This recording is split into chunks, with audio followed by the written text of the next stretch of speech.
నా బిడ్డా, నా మాటలు జాగ్రత్తగా ఆలకించుము. నేను ఎన్నిసార్లు చెప్పినా నీవు నా మాటలు అర్థం చేసుకోవడం లేదు ఎందుకని? నా మాటలు నీకు అర్థం కావటం లేదా? అర్థమైన నాకెందుకు అని చులకనగా ఉన్నావా? నా మాటలు నీ బాగు కొరకు, నీవు ఆశీర్వాదకరముగా, ఆనందంగా, సంతోషముగా నీ జీవితంలో అనేకమైన ఆశీర్వాదములు పొందుకోవాలని నిత్యము నిరంతరము నా సన్నిధికి వచ్చి నా మాటలు ఆలకించి నీ హృదయ కాఠిన్యములో ఉన్న దుర్గుణములను కడుగుకొని పశ్చాత్తాపపడి నీ పాపములు క్షమించమని నన్ను అడిగి నాలో అధికముగా జీవించాలని నేను కోరుకుంటున్నాను. నీవు ఏమి నావు నేనంటే నీకు భయము లేదు, భక్తి లేదు, గౌరవము లేదు. నేను పిలిచిన విని విననట్టుగా ఉంటున్నావు. అలా ఉంటూ నా దేవుడు నన్ను మర్చిపోయాడు, నన్ను గుర్తు చేసుకోవడం లేదు, నా బ్రతుకు ఇంతే, నా జీవితం ఇంతే అని నీలో నీవు బాధపడుతూ ఉంటే ప్రయోజనం లేదు. బిడ్డా, నా ఆజ్ఞను పాటించి నా చిత్తప్రకారముగా జీవిస్తే నీ కుటుంబంలో నీవు, నీ భార్య, నీ బిడ్డలు కుటుంబ సమేతముగా నా సన్నిధికి వచ్చి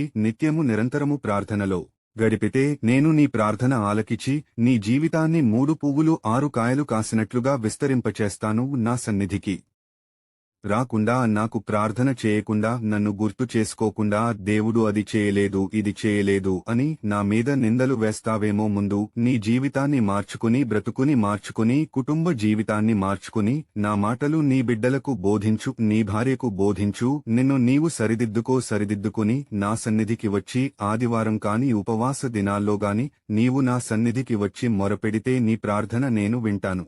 నీ బిడ్డలకు మంచి భవిష్యత్తును ఇస్తాను. నీ బిడ్డలు మంచి జ్ఞానములో పెరుగుతారు. నీ బిడ్డలు చెడిపోరు. నీవే నా నిధికి రావు, నీ భార్య రాదు, నీ బిడ్డలు రారు. రాకుండా నేను దేవుని బిడ్డనని ఎందుకు అబద్ధము ఆడుతున్నావు? అబద్ధమాడి దేవుడు నాకు అది చేయలేదు, ఇది చేయలేదని నా మీద నిందలు వేస్తూ ఉన్నావు. నా సన్నిధికి వచ్చి నా మాటలు ఆలకించి హృదయ పరివర్తన చెంది నాలో ఉన్న దుర్గుణములను, పాపములను, తప్పులను క్షమించమని అడిగితే నేను క్షమించేవాడినయున్నాను, రక్షించేవాడినయున్నాను, నీ కుటుంబాన్ని బాగుచేసేవాడినై యున్నాను. బైబిల్ వాక్యమును చదువుము. అపోస్తలుడైన పౌలు రోమీయులకు రాసిన పత్రిక 10వ అధ్యాయము 17వ వచనము. కాగా వినుట వలన విశ్వాసము కలుగును, వినుట క్రీస్తును గూర్చిన మాటల వలన కలుగును. విన్నావు కదా? నా సన్నిధికి వచ్చి నా మాటలు వింటే విశ్వాసము కలుగుతుంది.